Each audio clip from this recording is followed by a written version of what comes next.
Have you ever noticed how no matter how kind you are, how respectful you behave, how much you mind your own business, there are still some people who just can't sit well with your presence? You're not competing with them.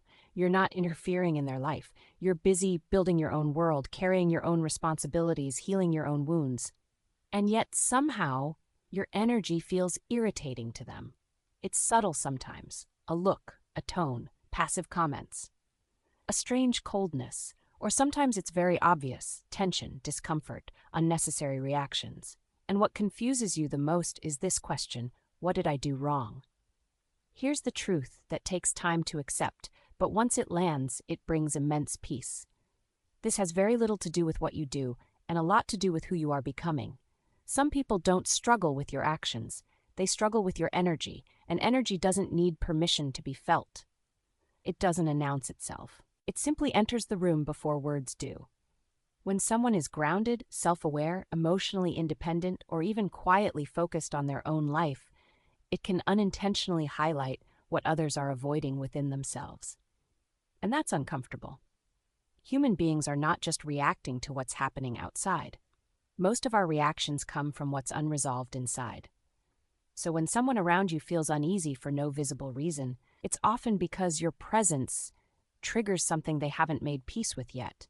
Sometimes it's insecurity, sometimes it's comparison, sometimes it's guilt, sometimes it's a reminder of the version of themselves they abandoned, and sometimes it's simply that your calm exposes their chaos. You don't have to be loud to make people uncomfortable. You don't have to be successful. You don't have to be extraordinary. Even being emotionally stable, self-contained, and not dependent on validation can feel threatening to people who survive on external reassurance. Imagine someone who lives in constant inner noise. Their mind never rests. Their emotions swing between control and suppression. Now imagine you, moving quietly, focused, not oversharing, not seeking approval, not reacting to everything. Your silence alone can feel like judgment to them, even when there is none. That's the paradox. You're not doing anything to them, but your way of being reflects something back to them. And reflection is uncomfortable when someone isn't ready to see themselves clearly. This is why it often happens with people closest to us: flatmates, homemates, colleagues, friends, the ones who see us daily. Because proximity increases exposure.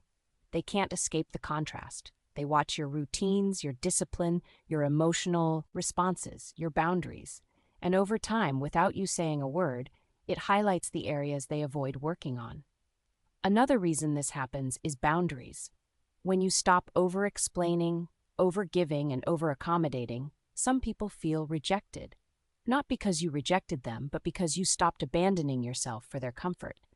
People who are used to emotional access without responsibility feel disturbed when that access is no longer unlimited. So they label your energy as cold, or arrogant, or distant, or changed. But in reality, you didn't become distant, you became centered. And centered people confuse those who rely on chaos to feel alive. There's also something important to understand here. Not everyone is meant to resonate with your frequency. Just like radio channels, some people simply aren't tuned to you. And that doesn't make either of you wrong. It just means forcing harmony will cost you your peace. Now here's where most sensitive, self-aware people struggle. They internalize this discomfort. They start questioning themselves. They replay interactions. They wonder if they're being rude, selfish, or unkind. They try to soften themselves, dim themselves, explain themselves. This is where energy loss begins. Because when you constantly try to adjust your inner state to make others comfortable, you slowly leak your own vitality. And the irony is, no amount of adjusting will fix the discomfort anyway. Because the discomfort isn't coming from your behavior, it's coming from their inner conflict. So how do you preserve your energy around such people? The first step is acceptance, not agreement. Acceptance. Accept that not everyone will like you, not everyone will understand you, not everyone will feel good around you, and that's okay. Your job is not to manage how others feel in your presence. Your job is to manage how you feel within yourself. Once you stop trying to fix invisible problems, you regain an enormous amount of energy. The second step is emotional neutrality. This doesn't mean becoming cold or detached. It means not emotionally reacting to subtle negativity. Some people provoke reactions unconsciously.